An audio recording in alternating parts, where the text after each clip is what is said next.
Hello বন্ধুরা, সকলে কেমন আছো? আশা করছি ভালো আছো এবং সুস্থ আছো। আমিও ভালো আছি। আজকে তোমাদের অনুপাত আর সমানুপাতের কিছু ম্যাথ নিয়ে এসেছি। তোমরা অনেকে কমেন্ট করছিলে এবং ভালোবাসা দিচ্ছ যে অধ্যায় ভিত্তিক ক্লাস নিয়ে আসতে, তাই আমি চেষ্টা করছি কোন রকমের। আমি সেই সব স্টুডেন্টদেরকে নিয়ে এইগুলোকে ভাবছি যারা একদমই নর্মাল, কিছু ম্যাথ পারছে না, একদমই ভয় পাচ্ছে তাদের জন্য। যাই হোক, 25টার কোয়েশ্চেনের ভেতরে যেন 15টা তো করে আসতে পারে বা 10টা যেন করে আসতে পারে, সেইটাকে উদ্দেশ্য করে আমি করছি। আমি নিজেও একজন স্টুডেন্ট, যদি কোনো প্রবলেম হয়ে থাকে তাহলে অবশ্যই সেটা জানাবে। তা চলো আজকে আমরা ক্লাস তাহলে দেখি। এর আগে আমরা কিন্তু শতকরা, তারপরে তোমার লাভ ক্ষতি, এই দুটি চ্যাপ্টার কোন রকমে করিয়েছি। এগুলো যেগুলো করিয়েছি সেগুলো দেখবা বারবার তোমরা পরীক্ষায় ঘুরে ফিরে দেখবে, কিন্তু সেই টাইপসেরই ওই টাইপস, হুবহু টাইপস দেখো কমন আসবে এটুকু বলতে পারি।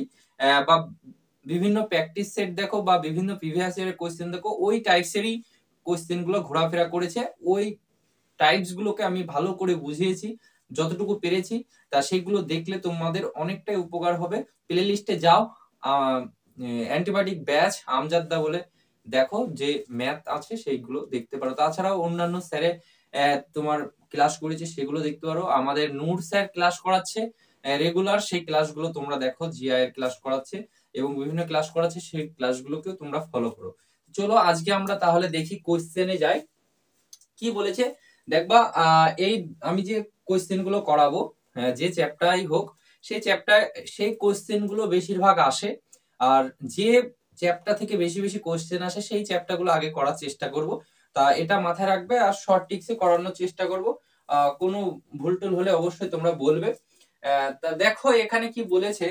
বলেছে দুটি সংখ্যার অনুপাত 3:8 এবং তাদের অন্তর। অন্তর বলতে কি বোঝায়? অন্তর বলতে বিয়োগ, এগুলো আমরা জানি। অন্তর সমষ্টি, সমষ্টি মানে যোগ। তাহলে তাদের অন্তর বলেছে কত? 115। সংখ্যা দুটির মধ্যে এক ক্ষুদ্রতম সংখ্যাটি হবে কোনটি? সেটা ক্ষুদ্রতম সংখ্যা কোনটি হবে আমাকে বার করতে বলেছে। মানে এই অনুপাত, তাদের অন্তর দিয়ে আছে এবং এখান থেকে ক্ষুদ্রতম সংখ্যাটি আমাকে বার করতে হবে। তাহলে দেখো এগুলো কি করে করব। এই ধরনের দুটো অঙ্ক করিয়ে দিচ্ছি, এই টাইপসের যত আসবে তোমরা পেরে যাবে। সংখ্যা চেঞ্জ থাকবে বা অন্য ভাষা একটু চেঞ্জ থাকতে পারে। হ্যাঁ, তাই এখানে অন্তর না দিয়ে বিয়োগফল দিতে পারে, যাই হোক একটা দেবে। কিন্তু এই টাইপসেরই আসবে। এই টাইপসের যদি আসে তোমরা খুব সহজে করতে পারবে।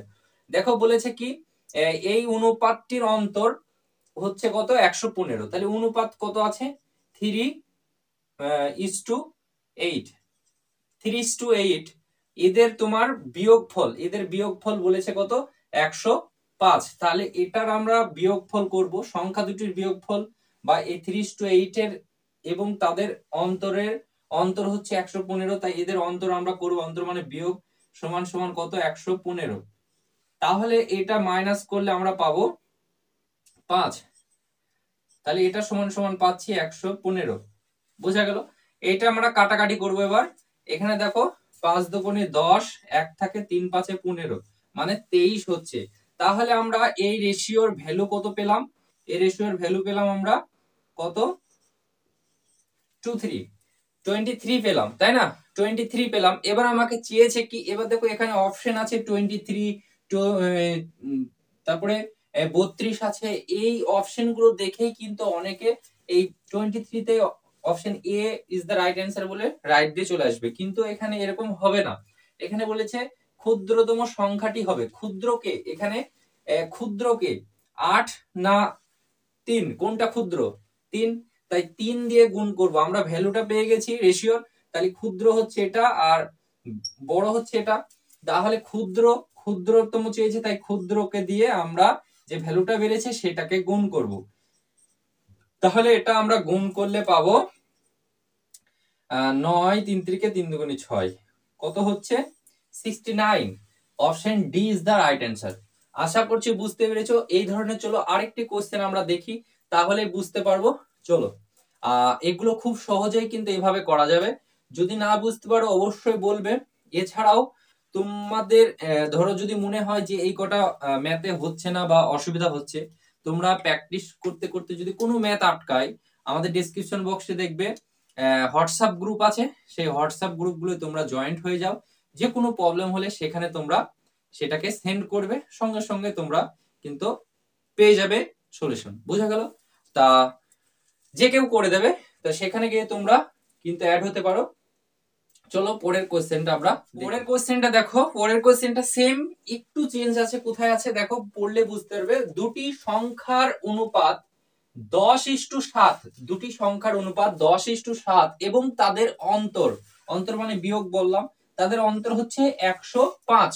সংখ্যা দুটির সমষ্টি কত? এর আগে বলেছিল ক্ষুদ্রতম সংখ্যাটি কত, আর এখানে বলেছে সংখ্যা দুটির সমষ্টি কত। তাহলে আমরা আগের প্রসেসটা আগের নিয়মেই করব। বলেছে কি, এই 10:7 এই অনুপাতটির অন্তর হচ্ছে এত। তাহলে অন্তর মানে বিয়োগ, তাহলে 10 - 7 = 105, তাই তো? তাহলে এটা বিয়োগ করলে আমরা পাবো কত? 3 = 105। এটা কাটাকাটি করব, 3 × 3 = 9, আর থাকে তোমার 1 15, 3 5 = 15, মানে হয়ে যাচ্ছে আমাদের 35। কত হচ্ছে? আমরা পাচ্ছি 35। তাহলে এই অনুপাতের ভ্যালু কত পেয়ে গেলাম? 35। এবার বলেছে কি, সংখ্যা দুটির সমষ্টি কত? সংখ্যা দুটির সমষ্টি কত? তাহলে এর আগে আমরা ক্ষুদ্র বের করেছিলাম, তাই ছোটটা ধরেছিলাম। এবার বলেছে সমষ্টি, সমষ্টি মানে যোগ। তাহলে 10 আর 7 যোগ করব। 10 আর 7 যোগ করলে আমরা কত পাবো? 17। কত পাবো? 17। এই 17-র সঙ্গে সমষ্টি চেয়েছে, তাই 17-এর সঙ্গে আমরা এই ভ্যালুটাকে গুণ করব। তাহলে আমরা কত? 35 এর সঙ্গে কত গুণ করব? 17। 35 এর সঙ্গে কত গুণ করব? 17। দেখো এই গুণটা করতে হবে আমাকে, আমরা তো আর পারবো না 17 ঘরের 17-এর সাথে 35 মুখে মুখে তো করতে পারবো না। এটাকে আমাকে খাতা কলম করতে হবে যদি পরীক্ষা আসে। তো এগুলোকেও দুই অঙ্কের সংখ্যাকে গুণ করার শর্টকাট টিপস আছে। তুমি কি করবে? আগে এই দুটোকে গুণ করবে, তারপরে কোনাকুনি গুণ করবে, তারপরে এই দুটোকে গুণ করবে। কি করে উত্তরটা বার করছি দেখো। এখানে কত হবে? 5 × 7 = 35, 35-এর 5, হাতে থাকে 3। আমি বুঝাচ্ছি দেখো শর্টকাটে, একই মানে একটা লাইনে হয়ে যাবে। তারপরে এখানে দিয়ে গুণ করো, দেখো 3 × 7 = 21, কালি চেঞ্জ করি। এটা যদি গুণ করি, আমার হাতে 3 আছে, হ্যাঁ, 3 × 7 = 21, আর এই দিকে কোনাকুনি গুণ করলে 5 × 5, 21 আর 5-এ তোমার হয় 26, আর হাতে 3 ছিল, তাহলে হয় 29। 29 এর 9, হাত থাকে কত? 2। এবার দেখো এটা গুণ করতে হবে, তাহলে 3 1 কে 3, আর হাতে কত ছিল? 2, তাহলে হয়ে গেল আমার 5। তাহলে 500 কত? 95। 595 কোথায় আছে? Option A is the right answer. এগুলো শর্টকাটেও গুণ করা হয়, আমি জাস্ট বলে দিলাম। দুই সংখ্যার হলে এইভাবে তোমরা গুণ করবে। তাহলে আমরা এর আগে ক্ষুদ্রতম বার করতে বললে বার করলাম, যদি বৃহত্তম বলতো তাহলে বড়টা দিয়ে গুণ করতাম। এর আগের অঙ্কটার জন্য বলছি আমি, হ্যাঁ। যদি ক্ষুদ্র বার করতে বলেছিল তাই ছোটটা দিয়ে গুণ করেছিলাম, যদি বৃহত্তম বলতো তাহলে বড়টা দিয়ে গুণ করতাম আমরা। বোঝা গেল? তাহলে প্রথমকার প্রসেসটা চলে গেল। এবার বলেছে কি, এই প্রসেসে বার করে ভ্যালুটা বার করে আমার সমষ্টি চেয়েছে, দুটি সংখ্যার সমষ্টি। সমষ্টি মানে যোগ, তাই যোগ করে যেটা হলো তার সঙ্গে গুণ করলাম, তাহলে সমষ্টি পেয়ে গেলাম। এবার যদি বলতো দুটি সংখ্যার অন্তর বলো, তাহলে অন্তর যদি বলতো তাহলে এটা মাইনাস করতাম, দিয়ে যেটা হতো সেটার সাথে গুণ করতাম, সেটা উত্তর হয়ে যেত। তাহলে আমরা এখানে 4টে প্রশ্ন বুঝতে পারছি কি করে হলো। যদি বৃহত্তম বলে, ক্ষুদ্রতম বলে, প্রথমকার প্রসেসটা করব। যদি এটা তোমার সমষ্টি এবং অন্তর বলে, তাহলে এই প্রসেসটা করব। এখানে সমষ্টি বলেছে, তাই সমষ্টি মানে যোগ করে বার করলাম, আর অন্তর বললে বিয়োগ করে বার করতাম। আশা করছি এই ধরনের কোশ্চেন আসলে তোমাদের আর কোনো প্রবলেম হবে না। এগুলোকে প্র্যাকটিস করতে হবে। পরীক্ষার হলে গিয়ে তোমাকে পরীক্ষা দিতে হবে, তুমি চাকরি করবে, তাই তোমাকে যাচাই করা হবে তোমার ভেতরে কতটা নলেজ আছে বা তুমি কতটা পরিশ্রমী, তাই না? পরীক্ষাটা নেওয়া হয় এটাই দেখার জন্য যে তুমি চাকরির পরে কি তুমি পরিশ্রম করতে পারবে, তোমার যদি সেরকম মাইন্ড থাকবে, তো তোমার মাইন্ডটা ওই সেই ক্রামতলা বা টাসতলা বা অন্য কোথাও গিয়েই থাকবে। এটাকে পরীক্ষা করার জন্যই তো চাকরির আগে একটা পরীক্ষা দিতে হচ্ছে, এক্সাম দিতে হচ্ছে। তাহলে এইগুলোকে আমি তোমাকে ফ্রি অফ কস্ট তোমাকে শিখিয়ে দিচ্ছি, বা আমি তো একটা মানে সামান্য, আমার থেকে ভালো ভালো স্যাররা ইউটিউবে ফ্রিতে শেখাচ্ছে, তাদের কাছ থেকে শিখো ভালো করে। তোমার যেখানে সুবিধা হবে, যে জায়গাতে সুবিধা হবে তোমার যেটা মানে যে যার জায়গায় বুঝতে তোমার সুবিধা হবে সেখানে বুঝো, বুঝে জিনিসটা ক্লিয়ার যতক্ষণ না হবে ততক্ষণ জিজ্ঞাসা করো। তুমি তো একদম মূর্খ না, বা তুমি তো একদমই পাগল না যে তোমার মাথায় কিছু ঢুকবে না, ঢুকবে, কিন্তু যতক্ষণ না ঢুকবে ততক্ষণ বুঝিয়ে নাও। বুঝিয়ে নেওয়ার পর এবার তোমাকে এটাকে মাথায় রাখতে হবে, মাথা থেকে যেন না যায় তার জন্য প্র্যাকটিস করতে হবে। এই মেহনতটা তোমাকে করতেই হবে পরীক্ষার আগে পর্যন্ত ভাই। তুমি যতক্ষণ পরীক্ষার আগে পর্যন্ত না পড়বে ততক্ষণ এটা মাথায় থাকবে না। আজকে করলে দুদিন পর ভুলে যাবে, গ্যারান্টি দিলাম ভুলে যাবে, গ্যারান্টি ভুলে যাবে, আমি নিজেই ভুলে যাই। তা চলো পরের কোশ্চেনটা দেখো। পরের কোশ্চেনটা কি বলেছে দেখো, দুটি সংখ্যার অনুপাত 3:4, দুটি সংখ্যার অনুপাত 3:4, প্রত্যেকটি সংখ্যাকে 6 করে, কত করে, 6 করে বৃদ্ধি করলে তাদের অনুপাত হয়ে যায় কত, 4:5। সংখ্যা দুটির মধ্যে পার্থক্য কত, এটা আমাকে চেয়েছে। তাহলে আমার কি করতে হবে দেখো, এখানে বলেছে দুটি সংখ্যার অনুপাত, প্রথম সংখ্যার অনুপাত হচ্ছে কত, দুটি সংখ্যার অনুপাত যেটা কত আছে 3:4, এই প্রত্যেকটি সংখ্যাকে 6 করে বৃদ্ধি করেছে, কত করে, 6 করে বৃদ্ধি করেছে, মানে যে কোনো দুটি সংখ্যা ছিল তাদের অনুপাত এটা, সেই সংখ্যা দুটোকে কি করেছে 6 করে করে বৃদ্ধি করিয়েছে। 6 করে করে বৃদ্ধি করানোর পর যে অনুপাতটা দাঁড়িয়েছে সেটা হচ্ছে 4:5। বোঝা গেল? সংখ্যা দুটির মধ্যে পার্থক্য কত সেটা আমাকে চেয়েছে, সেই সংখ্যা দুটির মধ্যে পার্থক্য কত, বোঝা গেল? সেই সংখ্যা দুটি আমরা জানি না, সেই সংখ্যা ধরো এখানে দুটি সংখ্যা আছে, বোঝা গেল? এখানে একটা সংখ্যা আছে, এখানে একটা সংখ্যা আছে, দিয়ে সেই সংখ্যাগুলোর সঙ্গে কত 6 বাড়িয়েছে, 6 করে করে বাড়িয়েছে, দিয়ে সংখ্যা দুটি ধরো আরেকটি সংখ্যা এখানে হয়েছে, আরেকটি সংখ্যা ধরো এখানে হয়েছে, সেই সংখ্যা দুটির অনুপাত এটা, আর আগের সংখ্যা দুটির অনুপাত ধরো এটা। তুই বলেছে তাহলে এই সংখ্যা দুটির মধ্যে পার্থক্য কত, তাহলে পার্থক্য আমাদেরকে বার করতে বলেছে, বোঝা গেল? তাহলে আমরা কি করে করব দেখো, তাহলে এই অনুপাতের পার্থক্যটা আমরা আগে দেখব। অনুপাতের পার্থক্য কত, 1, দেখো দুই দিকে অনুপাতের পার্থক্য হচ্ছে 1, তাহলে এদের পার্থক্য হচ্ছে কত 1, তাই না? তাহলে 1 এর ভ্যালু কত হচ্ছে, এখানে কত বলেছিল যে কত করে বাড়িয়েছিল, 6 করে, 6 করে বাড়িয়েছিল, দিয়ে এদের পার্থক্য হয়েছে কত 1।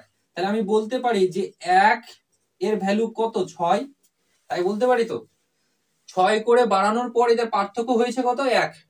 তাই 1 এর ভ্যালু 1 কার জন্য বেড়েছে, 6 বাড়ানোর জন্য বেড়েছে, তাই না? 1 এর পার্থক্য হয়েছে 6 করে বাড়ানোর জন্য। তাহলে আমাদের এর পার্থক্য চেয়েছে, পার্থক্য তাহলে আমাদের কত হবে, 1 এর ভ্যালু তো 6ই হচ্ছে, তাই 6ই আমাদের উত্তর হবে। এখানে যদি আমাদের পার্থক্য 2 আসতো, পার্থক্য যদি 2 আসতো তাহলে 2 এর সঙ্গে গুণ হতো, 2 এর সঙ্গে 6 গুণ হতো, যদি 3 আসতো 3 এর সঙ্গে গুণ হতো, বোঝা গেল?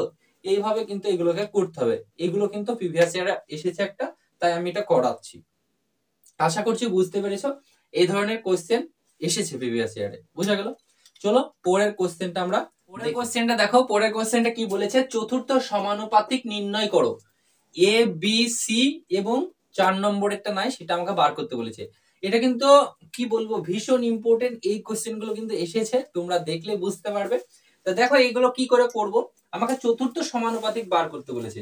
চতুর্থ সমানুপাতিক এই ধরনের এই কোশ্চেন দুটো টাইপস নিয়ে আসবো, দুটো টাইপসই আমি শিখিয়ে দেবো। এখানে ধরো কি আছে, অ্যালফাবেট তোমার বর্ণমালা আছে, ইংরেজি বর্ণমালা দিয়ে এটা দেওয়া আছে, চতুর্থ সমানুপাতিক বার করতে বলেছে, এবং অপশনে এই তোমার বর্ণমালায় আছে। যদি এখানে বর্ণমালা না থেকে যদি কোনো সংখ্যা থাকতো তাহলে কি করতাম সেটাও আমি করিয়ে দেবো এর পরের কোশ্চেনে। দেখো এটা আগে করে আমরা চতুর্থ সমানুপাতিক বার করার নিয়ম, তাহলে আমরা দেখো চতুর্থ মানে 4টে থাকবে, তাই না? তাহলে আমরা ফার্স্ট বাই কি সেকেন্ড, ফার্স্ট বাই সেকেন্ড গুণিত থার্ড বাই ফোর্থ, বোঝা গেল?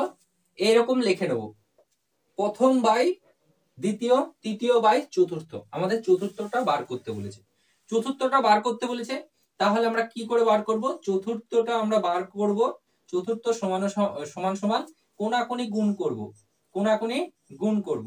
তাহলে এটার সঙ্গে যদি এটা গুণ করি তাহলে কি হবে, সেকেন্ড গুণিত তোমার থার্ড, আর এটার সাথে এটা গুণ করলে আমার তো শুধু এই চতুর্থটা তো বার করব, শুধু তাহলে আমার ফার্স্ট পড়ে থাকবে, তাই ফার্স্ট আমার নিচে চলে আসবে।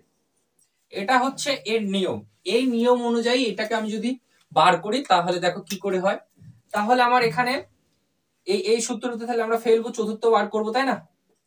ফোর্থ বার করব, তো চতুর্থ যদি বার করি সেকেন্ড কে সেকেন্ড বি, তাহলে বি গুণিত থার্ড কে থার্ড সি, সি ফার্স্ট কে ফার্স্ট হচ্ছে এ, তাই এ পড়ে থাকলো। এবার এটাকে যদি আমরা হিসাব করি তাহলে বি আর সি এ যদি গুণ করি তাহলে কি হয়ে যাবে, বিসি বাই নিচে এ, তাহলে BC by A is the right answer. কোথায় আছে সেটা, option A is the right answer. আশা করছি বুঝতে পেরেছো চতুর্থ সমানুপাতিক বার করার নিয়ম বুঝতে পেরেছো। চতুর্থ সমানুপাতিক যদি নিয়ম বার করতে বলে তাহলে আমরা এইভাবে করব। আসলে এই জিনিসটা যদি আমাদের প্র্যাকটিস থাকে, এই জিনিসটা যদি আমাদের মাথায় থাকে, তাহলে তো আমি এগুলোকে লিখবই না। আমরা জানি যে সেকেন্ড আর চতুর্থ বার করা মানে সেকেন্ড আর থার্ড উপরে থাকবে, ফার্স্ট নিচে থাকবে। সেকেন্ড আর ফার্স্ট, এই সেকেন্ড আর থার্ড উপরে থাকবে, ফার্স্ট নিচে থাকবে। তাহলে এখানে সংখ্যা থাকুক যাই থাকুক, আমরা সেকেন্ড আর থার্ড কে আমরা উপরে লিখবো আর ফার্স্ট নিচে থাকবে, নিচে লিখে দেবো, বাস হয়ে গেল হিসাব। চলো যদি এখানে সংখ্যা দেয় তাহলে কি করে করব সেটা দেখি। পরের কোশ্চেনটা তাহলে দেখি, একই নিয়মের হবে, চতুর্থ সমানুপাতিক বার করতে বলেছে। চতুর্থ সমানুপাতিক বার করার নিয়ম তো তাহলে আমরা জানলাম যে সেকেন্ড আর থার্ড উপরে থাকবে, ফার্স্ট নিচে নেমে পড়বে যদি চতুর্থ বার করতে বলি।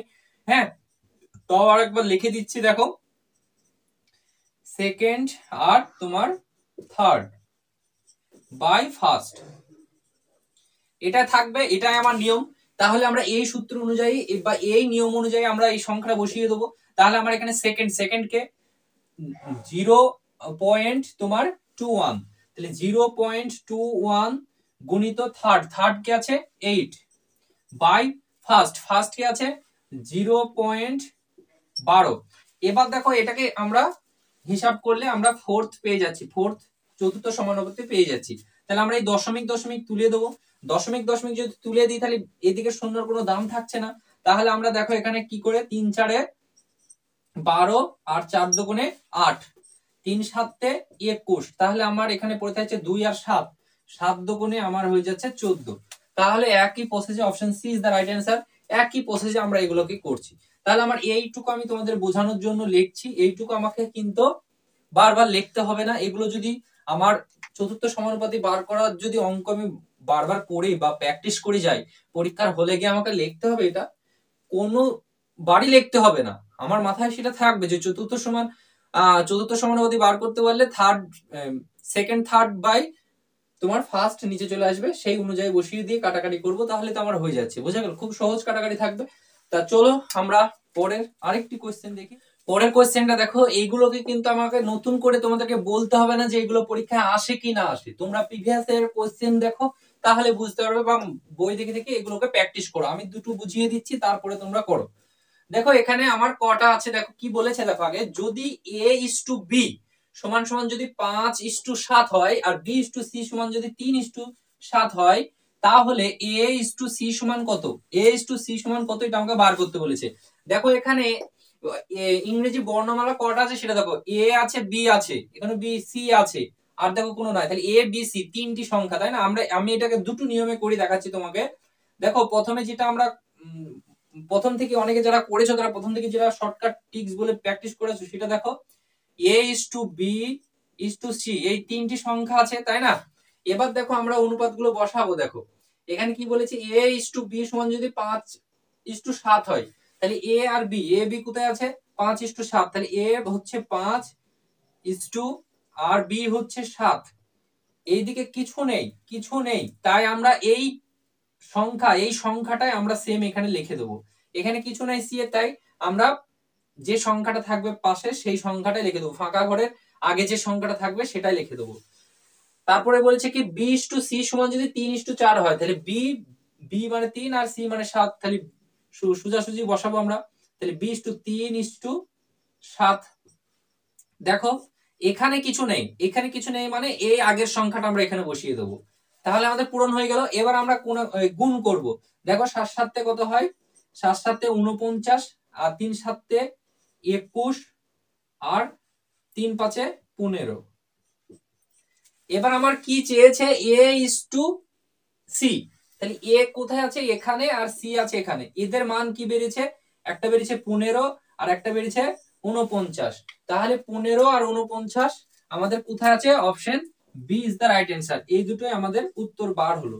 এটা একটা প্রসেস। আর একটা প্রসেস আমি শিখিয়ে দিচ্ছি, দেখো এখানে কি বলেছে, এ ইজ টু বি, তাহলে ইজ টু থাকা এটাকে আমরা লব হরে লিখতে পারি বা ভগ্নাংশে লিখতে পারি। লব হর কি জিনিস সেটা না জানলে তোমার বাড়িতে ছোট ভাই বোন থাকলে জিজ্ঞাসা করে বলে দেবে। তাহলে দেখো আরেকটা প্রসেস আমি লিখছি, তাহলে আমি এ ইজ টু বি কে আমি লিখতে পারি, তো এ বাই বি লিখতে পারি, আর তোমার C B is to C গুণিত বি বাই সি লিখতে পারি, বি বাই সি। এইটা সমান সমান আমার কত দিয়েছে, ইষ্টিগুলোকে আমরা ওইভাবে লিখবো, তাহলে 5/7 লিখবো একটা, গুণিত আরেকটা কত আছে 3/7, 3/7 এভাবে লিখতে পারি। এবার দেখো এখানে এই বি আর বি কেটে যাচ্ছে, তাহলে পড়ে থাকছে কে, এ বাই সি পড়ে থাকছে সমান সমান, তাহলে এটাকে আমরা কি করব, কাটাকাটি যাচ্ছে না তাই আমরা গুণ করে দেবো। দেখো নিচে নিচে গুণ করব, 7 7 49 আর অপরে অপরে গুণ করব 3 5 15। তাহলে A is to B, A আর সি এর মান বেড়ে গেল 15 আর 49, সেটা আমরা উত্তর বার করলাম। এইভাবে আমরা উত্তর বার করলাম, দুই নিয়মে আমরা করতে পারবো। বুঝতে পেরেছো? চলো এই নিয়ম, এটা আমাদের তো কটা সংখ্যা ছিল, এটা আমাদের এ বি সি তিনটে দিয়েছিল, যদি চারটে থাকতো, যদি থাকতো তাহলে কি করব, এই প্রসেসে। চলো আরেকটা কোশ্চেন দেখি, চারটে যদি থাকে তাহলে কি করব, চলো দেখি। চারটে আছে, এটা দেখো এই কোশ্চেনটা কি বলেছে, এ ইজ টু বি সমান যদি 3:4 হয়, আর বি ইজ টু সি সমান যদি 5:7 হয়, সি ইজ টু ডি সমান যদি 8:9 হয়, তাহলে এ আর ডি সমান কত হবে, এ ইজ টু ডি সমান কত হবে। দেখো আমি সেকেন্ড প্রসেস অনুযায়ী করছি, তোমরা ফার্স্ট প্রসেস অনুযায়ী বাড়িতে করবে বা খাতা কলমে করে নাও। দেখো এখানে কি বলেছে, এ ইজ টু বি মানে কি, এ বাই বি সমান সমান আমি লিখতে পারি, এ বাই বি সমান সমান আমরা কত 3 বাই এ বাই বি গুণিত এখানে সি ইজ টু এই বি ইজ টু সি বলেছে, তাই বি বাই সি লিখতে পারি, বি বাই সি। তারপরে কি বলেছে দেখো, সি ইজ টু ডি, তাহলে এখানে আমরা লিখতে পারি যে সি বাই ডি লিখতে পারি, সমান সমান। এখানে এবার আমরা অনুপাত গুলোকে আমরা এভাবে গুণ করে লিখবো, 3/4 গুণিত 5/7 গুণিত এখানে 8/9, 8/9। এবার দেখো এখানে আমাদের কি কাটছে, দেখো এখানে বি বি কেটে যাচ্ছে, সি সি কেটে যাচ্ছে, আমার পড়ে থাকছে এ বাই ডি সমান সমান, এটা পড়ে থাকছে। এবার এটাকে কাটাকাটি করো, দেখো এখানে কে কাটছে, দেখো 4 দুগুণে 8 আর 3 3 9, 4 দুগুণে 8 আর 3 3 9, আমার পড়ে থাকছে কে, তাহলে অপরে আমার পড়ে থাকছে 5 আর 2, 5 দুগুণে তাহলে 10, 5 দুগুণে 10, আর এখানে নিচে পড়ে থাকছে 7। এই দেখো এই 5 আর 2 থাকছে, এখানে 7 আর 3 থাকছে, 3 7 21। তাহলে আমাদের কত হচ্ছে 10:21। তাহলে এটা কোথায় আছে, আমাদের option A is the right answer. Option A তে আছে 10:21, 10:21, 10:21। তাহলে দেখো এইভাবে কিন্তু আমরা এগুলোকে করতে পারবো, বোঝা গেল খুব সহজে। আমরা এগুলোকে লেখে করছি, এগুলোকে আমরা যখনই হিসাবে করব তখন আমাদের মনে মনে থাকবে যে এগুলো তো কেটে যাবে, তাই না, জাস্ট আমরা অনুপাত গুলোকে ক্যালকুলেশন করলে পেয়ে যাব। যদি প্রথম আর দ্বিতীয়টা বার করতে পারি, দেখো এ পড়ে থাকছে আর ডি পড়ে থাকছে, এ এখানে বি করেছি আমি, এটা ডি হবে, এ আর ডি পড়ে থাকছে, এই দুটি বার করতে বলেছে, এ ডি সমান কত, তাহলে এ ডি সমান আমরা এটা পেয়ে গেলাম, বোঝা গেল। তো এইভাবে আমরা এই কোশ্চেন গুলো করবো। আজকে এই কটাই ছিল। আর আজকের ক্লাসটি কেমন লাগলো অবশ্যই কমেন্ট করে বলবে। আর এর পরে আমরা এর চ্যাপ্টার ধরে ধরে দুটো তিনটি ক্লাস করাই আগে অনুপাত সমানুপাতে, তারপরে আমরা পরের একটা চ্যাপ্টারে যাব। তা অবশ্যই তোমরা বন্ধুদের সাথে শেয়ার করবে।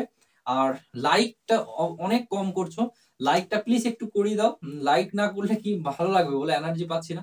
লাইক করো, প্রায় 100টা প্লাস লাইক আমি দেখতে চাই।